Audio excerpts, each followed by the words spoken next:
Good evening, ladies and gentlemen. A very warm welcome to the Q2 and H1 FY24 earnings conference call of Hinduja Global Solutions Limited. From the senior management, we have with us today Mr. Parth Desarkar, Whole-time Director and Group CEO, Mr. Srinivas Palakodeti, Global CFO, Mr. Winsley Fernandez, Whole-time Director, HGS and Head of Digital Media Business, and Mr. Lakshmi Narayanan, CS, Chief of Staff, NXT Digital and Chief Finance Officer, One OTT Entertainment Limited. As a reminder, all participant lines will be in the listen-only mode, and there will be an opportunity for you to ask questions after the presentation concludes. Should you need assistance during the conference call, please signal an operator by pressing star then 0 on your touchtone phone. Please note that this conference is being recorded. I now hand the conference over to Mr. Darshan Mankad from Adfactors. Thank you, and over to you, sir. Thank you, Lizanne. Good evening, everyone. We welcome you to the earnings call of Hinduja Global Solutions Limited for the second quarter and first half year ended September 30, 2023.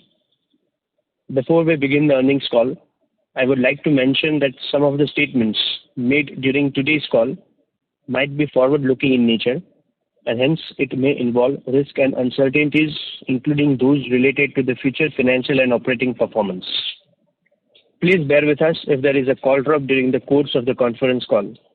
We would ensure the call is reconnected the soonest. Next, I would like to hand over to Mr. Parth Desarkar, Full-time Director and Group CEO, to share his views. Over you to sir. Thank you, Mr. Nagar. So, a very good afternoon to all of you who have joined the call today. I wanted to give you a summary of the first half of the year for the BPM business, and I hope you have access to the presentation that we have put on the website, which we are going to talk all of you through today. So overall, I think first half of the year, we have seen reasonable growth in revenues, but we can see that the revenue growth is kind of outlook for the full year is going to be a little muted, because as has been seen by other people in our peer group, there has been a fair amount of uncertainty and in the global economic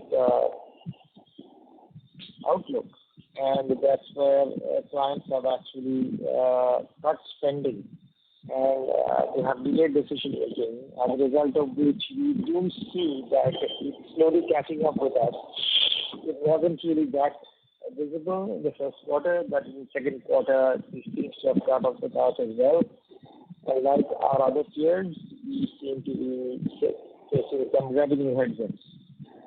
So what we have done as a result of that is we've really focused this quarter on managing costs and improving margins.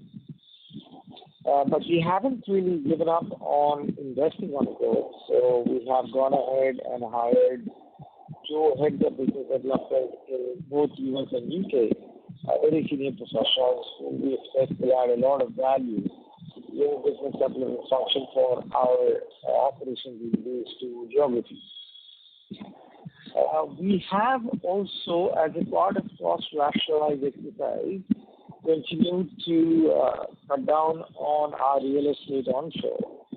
We had talked about this earlier. Our onshore footprint is almost entirely virtual.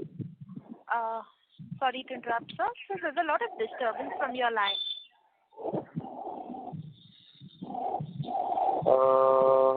So there's a lot of background disturbance.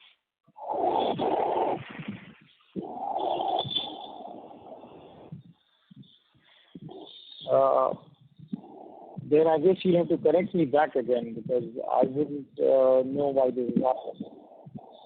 Sure, sir. I'll disconnect your line. Okay.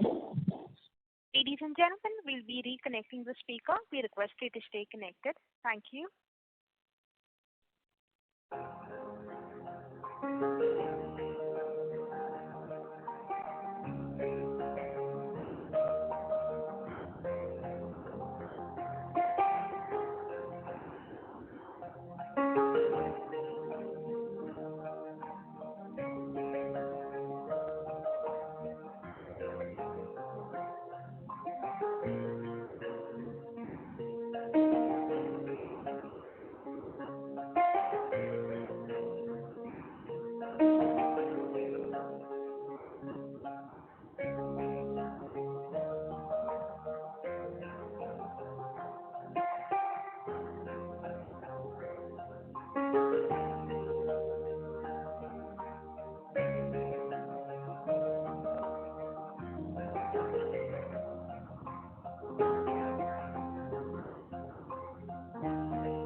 and thank you for patiently holding. We now have the line for the speaker reconnected. Over to you, sir. I believe there was some audio issues earlier, so I don't know to what extent I was audible. So I'm going to start from the beginning. I was explaining that this quarter we've seen a little slowdown on revenue growth, and as we head into the quarter three as well, we believe that there are some revenue headwinds cropping up. It's something that even our peer groups in this sector have talked about, so it looks like it has caught up with us as well. We are seeing that the global economic uncertainty is leading to client spending cuts and delayed decision making. So the new logo acquisition has been a bit of a challenge. Despite this, we have gone ahead and strengthened our business development function. So we have hired two head of business development for both our US and UK geographies. Given the revenue headwinds that we see, we have focused on managing costs and improving margins, and our real estate footprint rationalization exercise is also continuing as we speak. In US, UK, and Canada, 99% of our workforce work virtually from their homes, and we were stuck with a lot of brick and mortar footprint when we started, but over the period of the last 1.5 years, we've significantly cut down. Even this quarter, we have shut down one more office in Illinois, and our focus this quarter has been on administrative expense management, overhead management, and real estate cost management. So slower growth of revenues in quarter two, but we have improved margin by focusing on cost rationalization, real estate footprint, and G&A costs. So that is a summary for the first half of the year. The CX business has had a reasonably strong performance from the Canadian business. A lot of good volumes coming in. We have also focused on offshore, nearshore businesses. The APAC region is doing very well. That is, India, Philippines are doing really well. Diversify is showing some improvement. Colombia and Jamaica is also seeing steady progress. Onshore US and UK business remain muted in both revenue and profitability. We have signed some new logo wins and have had some key renewals in the UK, but the challenge has been to replace the COVID public-related health revenues in FY21-23 and the subsequent ramp downs, and because of which the UK business has continued to shrink down. The change of business mix, real estate rationalization, and cost containment has allowed us in a year-on-year and a QOQ basis to improve our EBITDA margins. If you go to the technology side of the business, it has been a modest performance. The TechLink business has continued to do very well. It's performed at an EBITDA level of 20% in Q2 as well, and has won new logos and improved cross-sell with our CX business, several languages with existing clients. We continue to focus on longer-term deals in the areas of management services. Our pipeline looks good, led by cross-selling efforts and sales enablement. Our new solutions like AgentX seems to be doing very well. And while the slower client spending because of economic activities continue to create some headwinds, we have remained optimistic and we have continued to invest on growing our business development function. Let's move to some of the dashboard metrics. Operating revenues have improved 4.1%. Operating EBITDA 26.9%. Other income has seen a drop of 5.8%. Profit after tax has grown by 10.8%. Other income in quarter two was was higher by 77.8 crores. And if you have the presentation in front of us, we have given you the breakup of what the other income components are.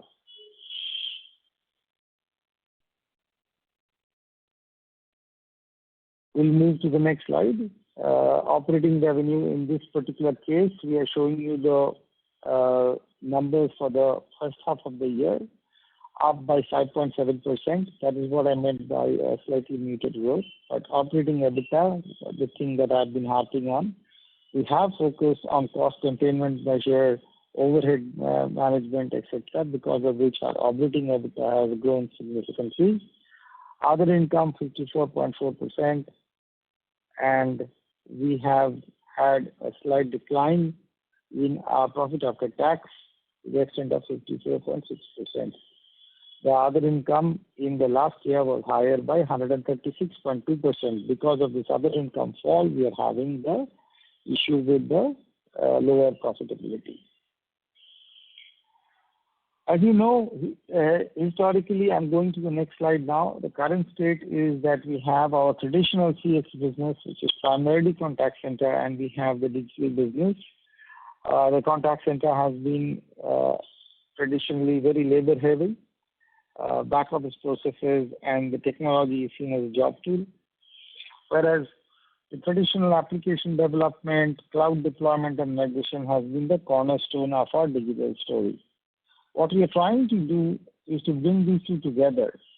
In our future state, we will have something that is the hybrid of the digital and the traditional CX business, which is what we are calling the digital operations business.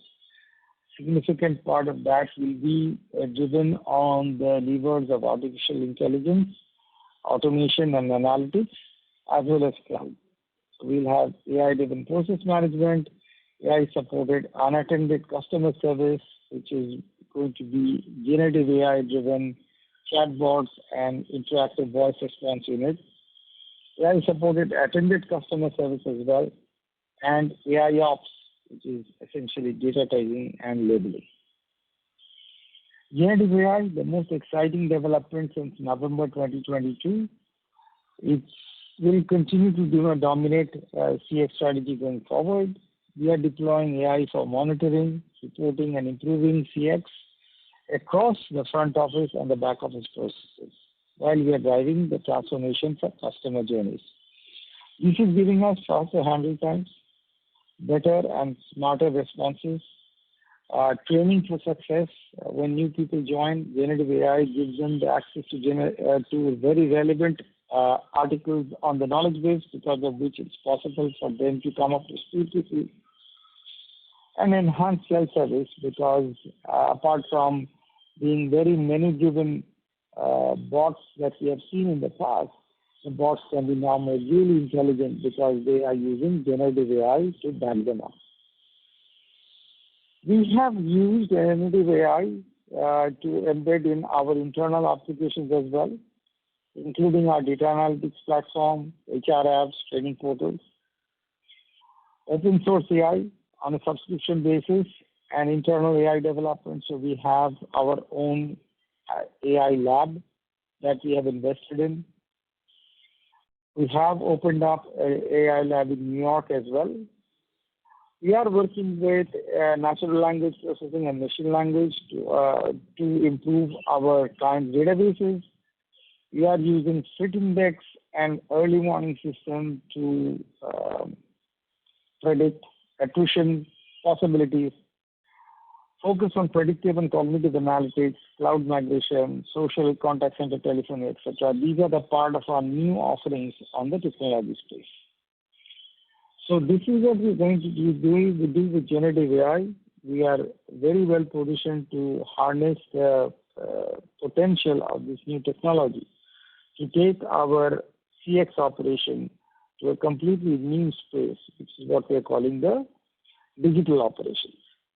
So that's what the future looks like. I want to hand over to my colleague, Vinci Fernandez, to give an update on the next digital operations. Over to you, Vince. Thank you, Partho. Good afternoon, everyone. This is Wednesday Fernandez, Shilpa and Tanuja and others. I hope my audio is clear. Yes. Moderator? Yeah, thank you so much. I'm on slide 13. It's been a very, very exciting quarter for the digital media business division of Hinduja Global Solutions. If you look at slide 13, this is by far the marquee event in this last quarter.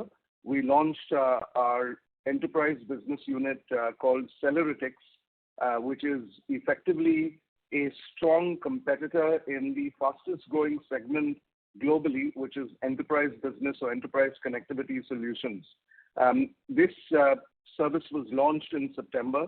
We've already bagged a significant amount of corporate and enterprise customers, I will share those. We will share those with you in the next quarter because a lot of them are under implementation, testing, and commissioning. But if you go to slide 14, which the headline says Celerityx launched, we have a very clear value proposition. There are 4 products in this portfolio. One is SkyX, which is our rechristened broadband over satellite solutions. We're already providing high quality connectivity right now across the country, and a lot of businesses in remote areas, factories in remote areas, e-commerce companies in remote areas have already logged onto the solution called SkyX. There are 3 other products. I won't spend too much time. There's NetX, which is a single window kind of solution for providing feasibility delivery of connectivity for corporate customers who are looking to connect their businesses nationally. And this is not just, we don't just connect customers through satellite or through fiber, but it is over multiple services, whether fiber, whether radio frequency, whether 4G, 5G connectivity, and of course broadband over satellite. So it's a tremendous product, NetX, that was launched.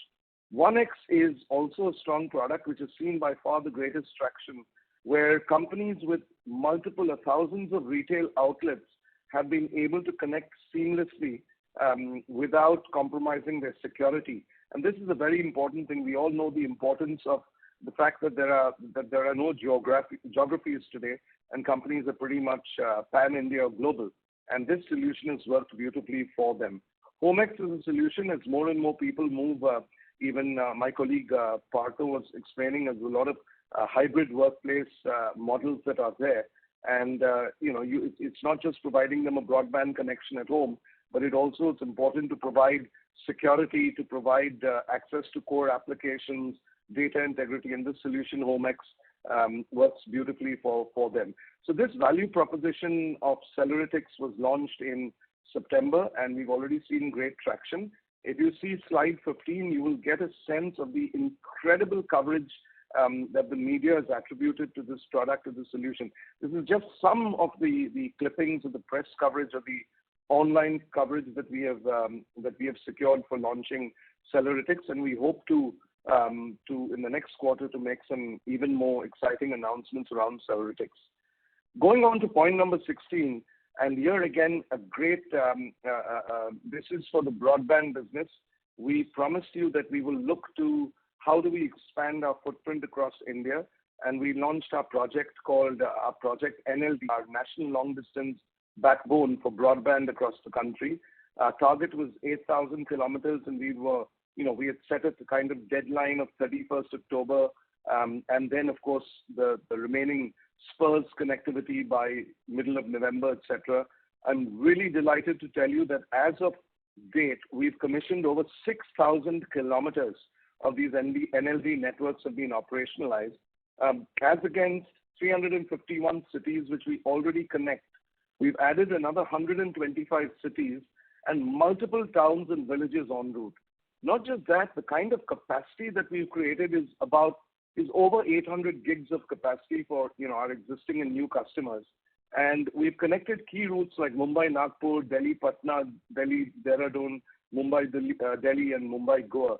And the best part is there is no additional cost for adding customers now in these locations, right? Because we have a strong backbone which provides that kind of throughput. So our broadband business, which we believe is the driver, not just for the next year, not next 2 years, but we believe for the next decade at least, broadband will become the key, considering the penetration is so limited in India. As you all know, with over 300 million households in the country today, wired broadband is barely in about 30 million households, or 33, and between 33 and 37, which is about 8%. And we believe that penetration will keep on growing year on year, at least for the next 5 to 7 years, if not longer. So we are at the forefront of that as your company and our broadband business. We're at the forefront of leading that charge. And the performance of that is reflected very strongly in slide number 17. Slide number 17 refers to the key performance indices that we use for our business to track our performance. Really, really rosy and happy and strong picture. If you look at digital television, the subscriber base has grown from about 4 million, just above 4 million to over 4.16 million on a QOQ basis, as against the challenge it was facing in Q1 of this year and Q3 and Q4 of last year, as the new tariff order came into place. So it shows that the digital television business is well on track for growth. But I think most exciting is the broadband business. As you know, as I mentioned to you all in a couple of calls earlier, that we spent the last 1 year stabilizing, building processes, weeding out low cost, low ARPU customers. And just quarter on quarter, we've grown by about 9% over Q2. And this is something that will keep on growing exponentially. And another parameter, very important parameter, if you look at the lower right quadrant, the broadband 90-day churn, which is a very important barometer of the quality of service, shows that the number of customers, or the percentage of churn, has come down significantly, nearly a full percentage point, to 4.79%. So overall, as I mentioned, it's been a very strong year from 3 perspectives. One is the digital television business growing, beginning to see major growth across the country as we enter new markets. Our broadband growing by nearly 10% quarter on quarter, driven largely, of course, by 2 factors. One is the national long distance network, where we've commissioned and operationalized over 6,000 kilometers of connectivity and created capacities of over 800 gigs for customers. And third, the launch of Celleritics, which propels us into a segment of the industry where there are not too many players and where there's tremendous amount of growth as corporates and enterprises look to be able to improve their quality of service to the customer, their networking, their retail base. So with that, as I mentioned, it's been a good quarter, and at HGS, we will continue to drive this piece of the business as well for the next quarters and well beyond that. Thank you everyone for your time, much appreciated. I will hand over to my colleague Pala for the financial update. Thank you so much everyone. Pala, over to you please. Thank you, Vince. I hope my voice is clear. Can you hear me clearly? Yeah, clear. Loud and clear, Pala. Thank you. Good afternoon, everyone. Thank you once again for joining on our Q2 earnings call. I will cover the financial update. I am on slide 19. Sorry to interrupt, Bala sir, your audio is not sounding clear. Okay, is this better? So slightly better. Okay, 1 second, then just hold.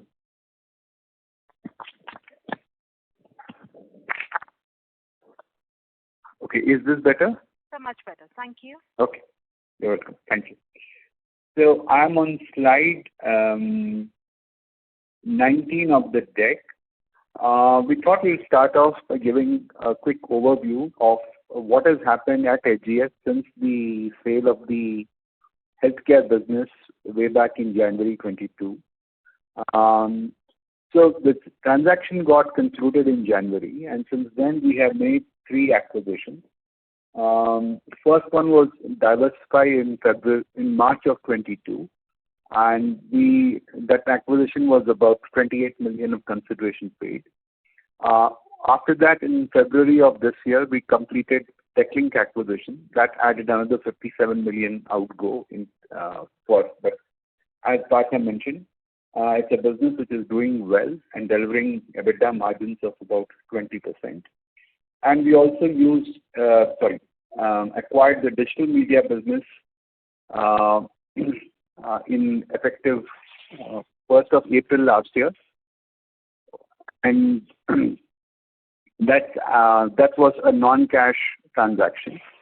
Over and above that, we have paid 549 crores as dividend, and about 1240 crores was in the form of buyback.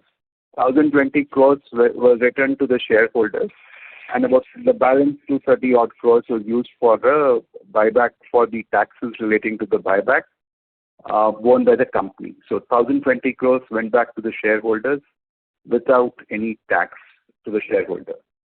After all this, we still have on a net cash basis around 4,875 crores as of 30th of September. Moving on to the next slide, slide 20. This is the quarterly performance. As you would see, there is significant improvement in our operating margins, while revenue growth has been flat. EBITDA margins have improved from 6.4% to 8.3% on a year-on-year basis, and have gone up by 150 basis points from 6.8% on a sequential basis. So, as Partha mentioned, while revenue growth may be muted, a lot of cost rationalization, also moving businesses from onshore to offshore, and has led to improvement in the operating EBITDA margin. Coming back to other income, as Partha covered in the earlier slide, there is a drop in the other income, and that was primarily because of two things. Higher interest income earned in Q2 FY23. Over the period, funds have been used for buyback, dividends, and acquisition. Q2 of FY23, we also had profits from the sale of real estate, which was there to a much smaller extent in Q2, and also lower FX and other components of other income. So that has led to a drop in other income, which is also showing up in the form of drop in PBT. So this is a case where the EBITDA operations have become more efficient, financially better. It's the drop in other income which has driven down the drop in PBT. In addition to that, if you see the tax line in Q2 of FY23, there was a tax reversal of 69 crores coming from the combination of the media business into AGS. So there was a clear saving of about 69 crores. This quarter we had a tax of 6.1 crores. So there is a significant swing of about 75 crores on the tax line. And on Q2 of last year also had roughly about 46 crores of profits from the discontinued operations, the sale of the healthcare business, which we don't have, right? So, to sum up, there is a one-off of sale of healthcare business profits. There is a tax reverse, absence of tax reversal that took away 75 crores, and also the drop in other income. So these are three big drivers for the drop in profits. But again, to highlight significant improvement in the operating EBITDA in quarter 2 of this year, both on a year-on-year basis as well as on a sequential basis. Moving on to H1 half-yearly performance, you would see again there is a significant improvement in the EBITDA margins by about close to 200 basis points, from 5.4% to 7.5%. The PAT is lower, again primarily for reasons mentioned earlier, coming from Q2, drop in other income, lack of profits from sale of real estate, as well as the lower change in the tax reversal. Right. So because of this, the PAT for the quarter, for the half of the year, is lower than what it was the first half of FY23. Moving on to next slide, I am on slide 22. This is the balance sheet. We have net worth of about 7,488 crores, which remains strong. There's a drop compared to March 23, primarily on account of the buyback. Also, because of the buyback, there is a reduction in treasury surplus, and also there was a small payment of additional payments to be made to Techlink sellers as per the transaction documents. Moving on to slide 23, this is the summary cash flows. You will see that cash flow from operations after adjustments for working capital, that has also improved from a negative of 28.3 crores for quarter ending September 22 to 31.2 crores for the period ending September 23. Moving on to the next slide, on 24, this is the summary profile. Our book value is at around 1,600 rupees per share. We have gross debt of about 873 crores, and we have net cash and treasury surplus of about 4,875 crores. So there is a small drop of about 87 crores between June 23 and September 23. This is primarily coming from the additional payments to Techlink. At an overall level, cash flows have improved, and the business margins have also improved at the operating EBITDA level. Moving on to the next slide, this is the total income composition for the quarter. You would see the BPM business accounts for about 56%, 36% comes from digital services, and about 8% has come from other income. Moving on to slide 26, this is revenue by delivery. The India portion includes the revenues of the media business, which is about 38%. Canada is about 16%. There has been growth in this quarter there. UK is at about 13%, and US has come down significantly, 19%. As Partha mentioned, we are focusing on moving revenues from reducing the onshore footprint and having more revenue growth on offshore business with delivery from Philippines, Jamaica, and Colombia. From an origination perspective, US continues to remain large at 32%, followed by Canada and UK in the 15 to 16% range.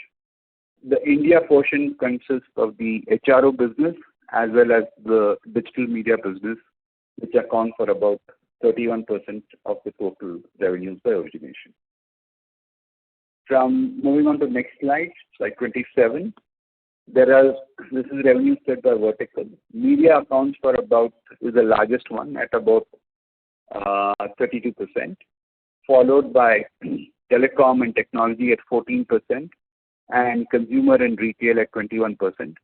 A lot of the Techlink revenues come from the consumer and the retail segment. Moving on to the next slide, slide 28. This is the client concentration, where the largest client accounts for about 10%, and top 5 account for 27%, and top 10 account for about 38.5%. These revenue concentration numbers are primarily for the BPM business. And if you see the table on the right side of slide 28, our DSOs are stable.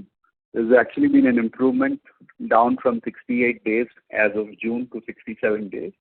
And this is, you can see in the cash flow statement, there is significant improvement from where we were same time last year. So we are seeing better collections as well as improvement in the EBITDA margins, along with driven by change in mix of business as well as reduction in costs. And our balance sheet remains strong, and we still have around 4,875 crores after the buyback, return of acquisitions made, and investments in capex for the business. This is my last section, so I will now give it back to the moderator for the Q&A session. Thank you. Thank you.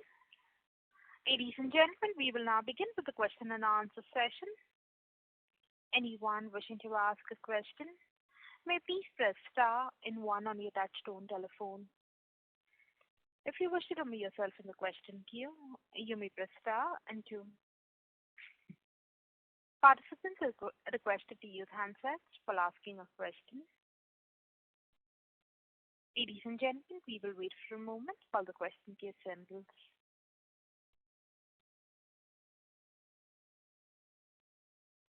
The first question is from the line of Mandara from Invesco. Please go ahead.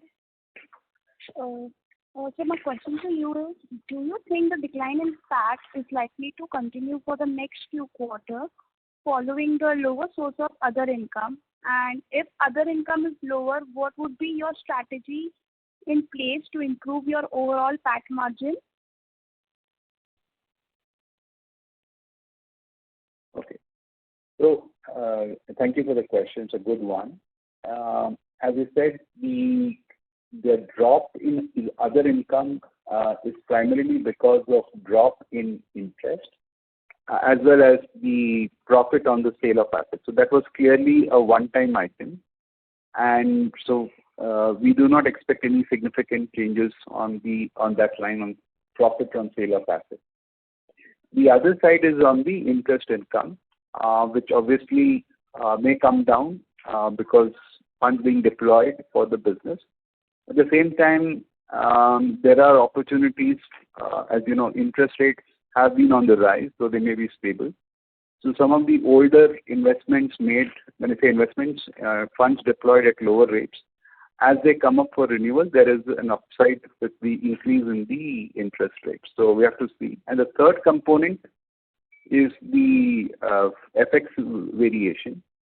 That's difficult to predict because it's FX variations between June and September. So that's a little difficult to predict. But, you know, with all the uncertainty, there is a chance that the various currencies may depreciate against the dollar, especially in view of all the global uncertainty. But to go back to the other part, now we will focus on improving our margins as we have shown in Q1, both sequentially and on year-on-year basis. Also, we are invested in in sales. As Partha mentioned, there are hiring being done in both in US and UK to focus on growing back sales and improving margins, and also improving the business mix, grow more offshore rather than onshore, as well as the digital business. Yeah, great to hear that, sir. And one more thing. What is your sense from the interaction that you have been with your customer over the spending cuts and delayed decision making? And how long do you think this is likely to continue as we see the global market and the geopolitical conflict is ending soon?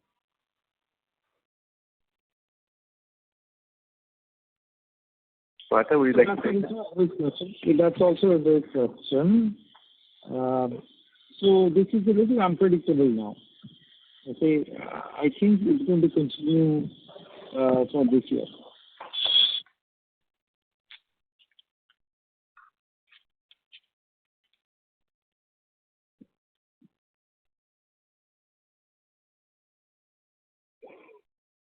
Mandara, are you done with your question? I have one more question. Can I go ahead?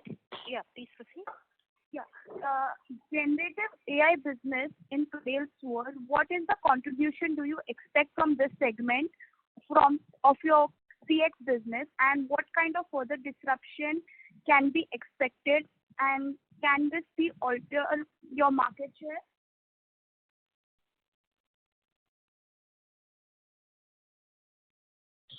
We believe that generative AI is actually going to be very, very good for the CX industry. Today, when you are dealing with bots, most of these bots are unintelligent bots. They can handle only limited set of queries and are very frustrating to use. So all these bots will become highly intelligent, and they will be using artificial intelligence of generative AI. So I believe that generative AI is going to be a big boost for the CX industry. Okay, that's it from my side. Thank you. Thank you. A reminder to the participants, anyone wishing to ask a question, may please press star and 1.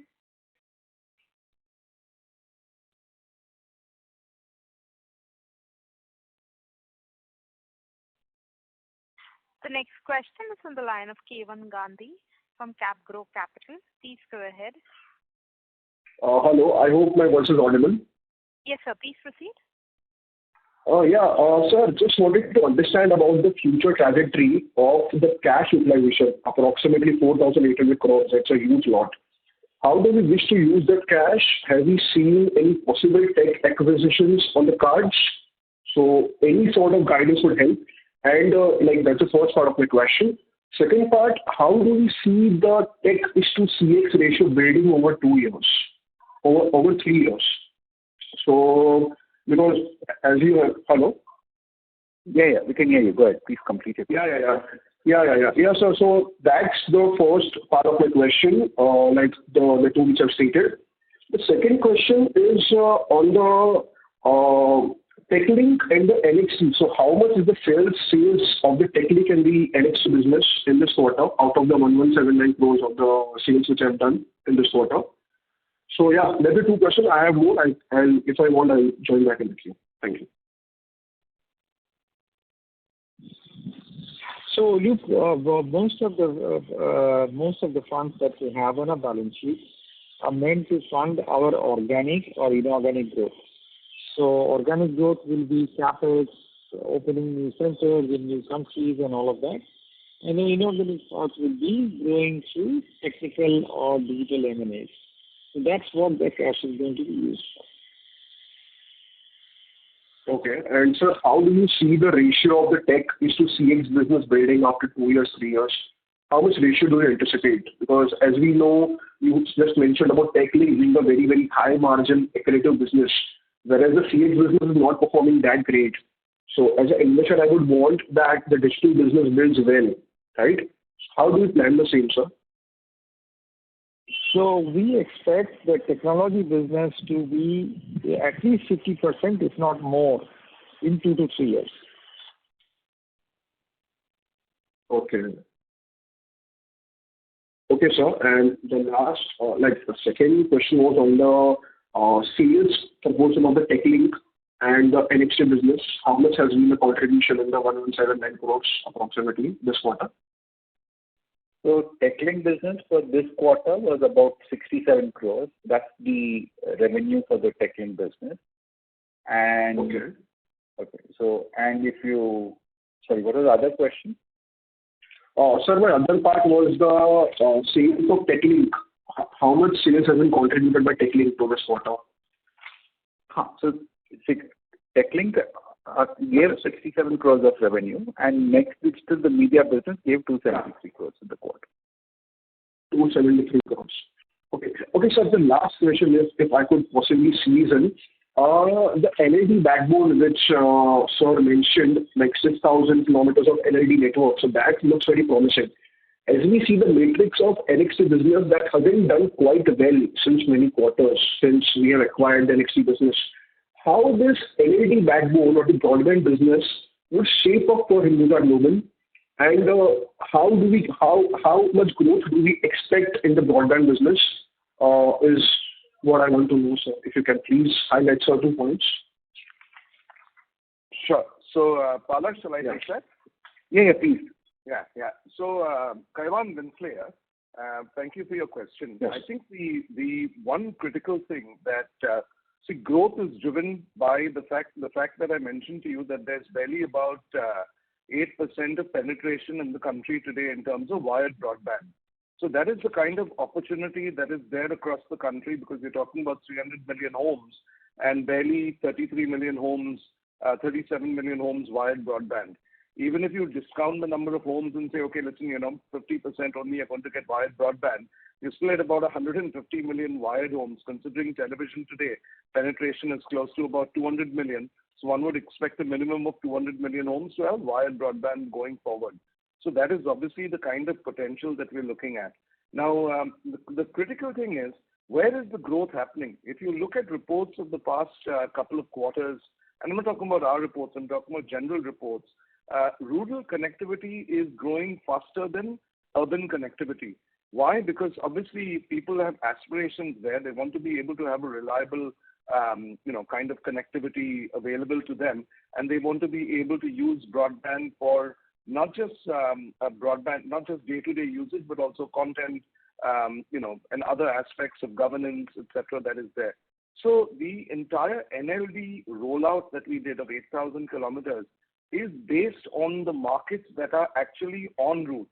So when I say, for example, Mumbai and Nagpur, right, it's not just Mumbai, which is the key, and Nagpur, the 41 cities en route, whether it's Jalgaon, Akola, Amravati, Aurangabad, Karjat, Kasa, that entire belt automatically becomes part of that growth story.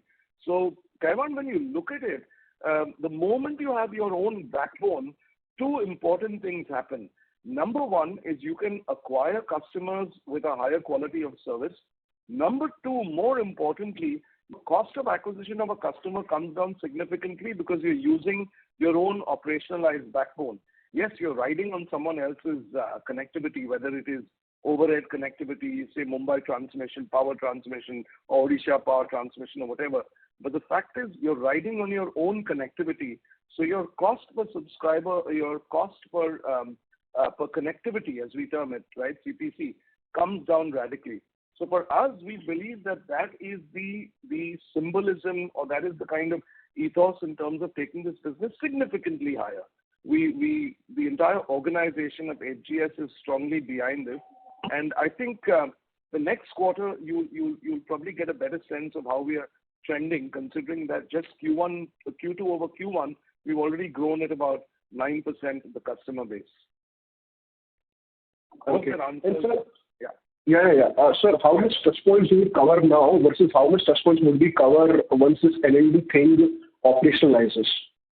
So the NLD capacity can add easily another 1.5 million, 2 million customers given the routes that they're on. Today we're already 1.2 million customers, right, in terms of broadband, as I mentioned to you, right, 1.11 we ended the quarter with. Out of that, if you look at it, all the growth that's happened, 10% growth that's happened Q1 over Q2, and mind you, the NLD rollout has happened mainly at the end of Q2 and early Q3, as I had mentioned in the Q1 call, if you recall. So out of the 10%, I think barely a fraction is on that NLD. So the real NLD growth you'll start seeing in Q3 and Q4. So that's why I think, Ivan, probably at the end of Q3, I'll be able to actually give you a sense of what is the percentage of base that is riding exclusively on the new initiatives that we have taken, namely the NLD. Okay, so got it. Okay, so thank you. Any questions, and I will join back in the queue. Thank you so much. Thank you, Kaivan. Thanks, Kaivan. Thank you. The next question is from the line of Praveen Sharma from Sharma Investments. Please go ahead. Yeah, hello. Am I audible? Loud and clear. Yeah, okay. Thank you for taking my questions. I had two questions. I wanted to understand how are you leveraging your AI ops framework in major consumer tech companies training their AI for their product portfolio? And secondly, I just wanted to understand how will the acquisition of Reliance Capital by Hinduja Group impact the profitability and share price of HGS? These are my two questions.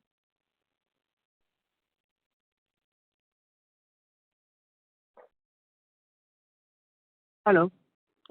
Yeah. So AI will significantly improve our CX operations, because I think I tried to explain that in one of the questions that was asked before. Today, if you look at it, whether you are visiting a particular website or you are talking on phone to somebody, a large part of the initial interactions happen through either chatbots or through IVAs.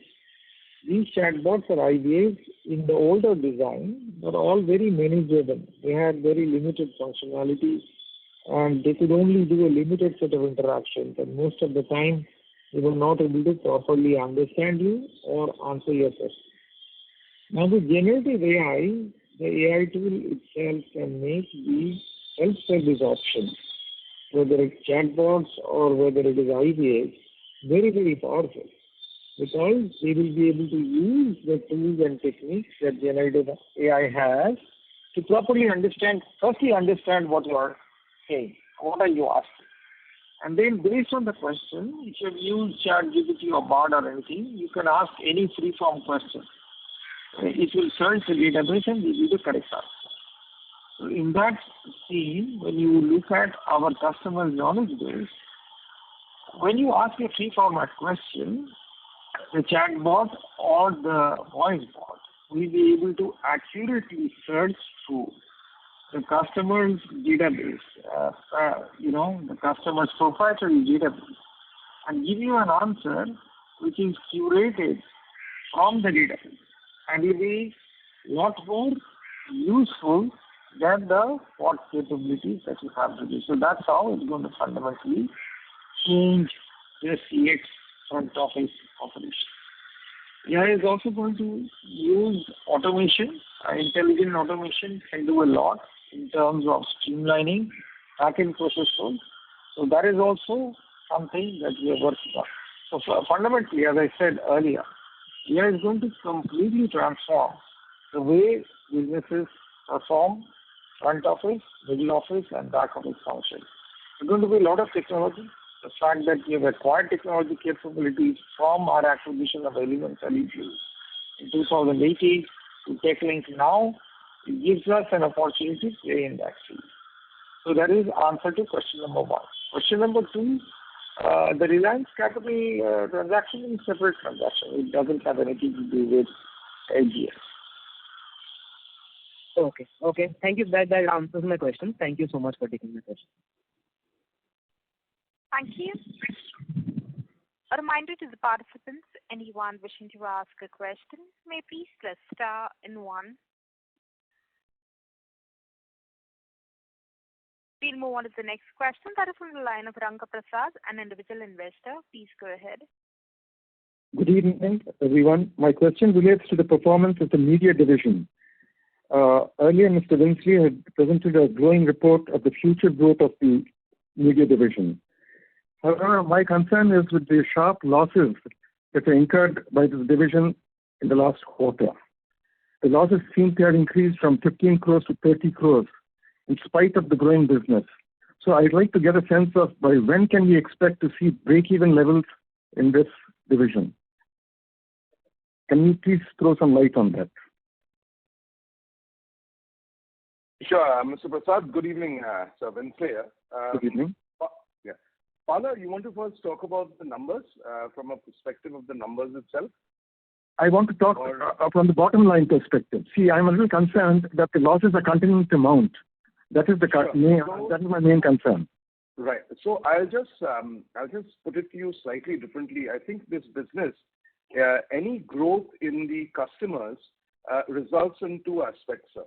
One is the fact that top lines increase pretty systematically and pretty significantly, but equally there is a cost of the customer acquisition, which is the device, etc., which impacts to some extent the depreciation factor.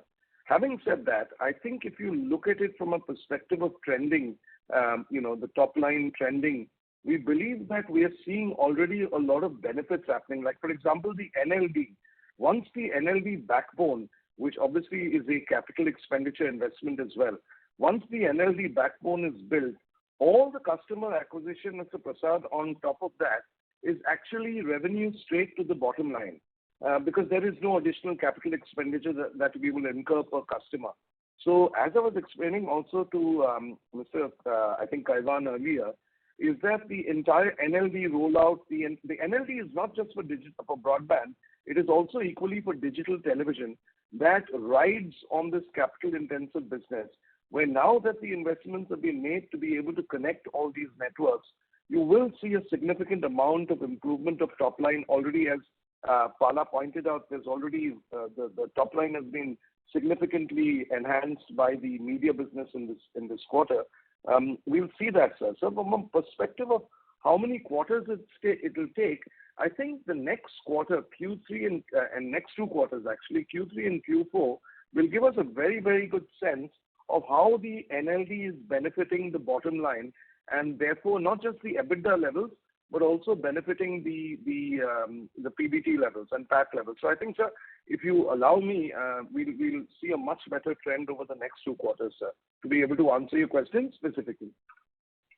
Thank you. I sincerely hope that we see growth and reduce losses in the coming few quarters. Thank you very much, Vinci. Thank you, sir. Thank you, sir. Truly appreciate it, sir. Thank you. A reminder to the participants, anyone wishing to ask a question, may please press star and 1. The next question is on the line of Raghav, an individual investor. Please go ahead. Thank you for the opportunity, and congratulations for a strong operational performance as a company. Sir, I wanted to understand that since there is a huge cash on the balance sheet, so how are we placed for the next 2 quarters to invest it in the organic opportunity or organic expansion?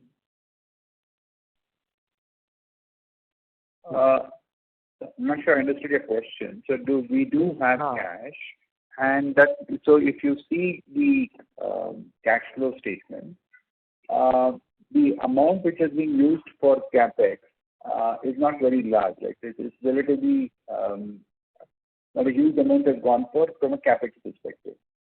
So we will use growth required rather than required. For instance, in the BPM business, traditional model was to set up a delivery center and get people to come to work. In a lot of the markets like US, UK, everybody is almost working from home. In markets like UK, the employees even bring their own device, right? So it depends geography to geography. But we have adequate cash to make sure that we have to fund any organic growth.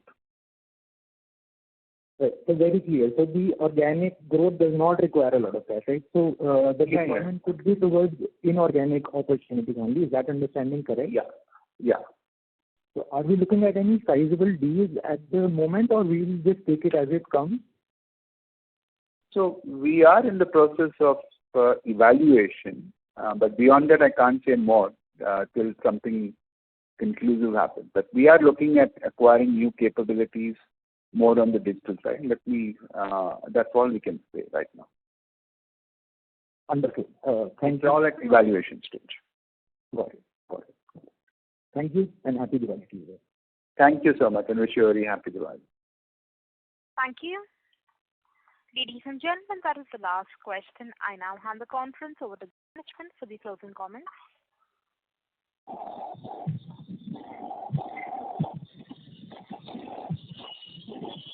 Happy Diwali to all of you. Thank you for joining the call with us today, and we will hope to see you back again during quarter 2. Have a good weekend, everyone. Thank you, everyone, and wish you a very happy Diwali. Yeah. Vince here. Thank you, everyone, for joining the call today. Truly appreciated. We take this opportunity on behalf of Hinduja Global Solutions, our board of directors, our promoter, and all our employees to wish each and every one of you and your families a very Shubha Deepavali. We wish that this new year starts wonderfully for everyone, and we look forward to our next quarter connecting with you again. Good day to everyone. Thank you, members of the management. Thank you. Ladies and gentlemen, on behalf of Hinduja Global Solutions Limited, that concludes this conference call. We thank you for joining us, and you may now disconnect your lines. Thank you.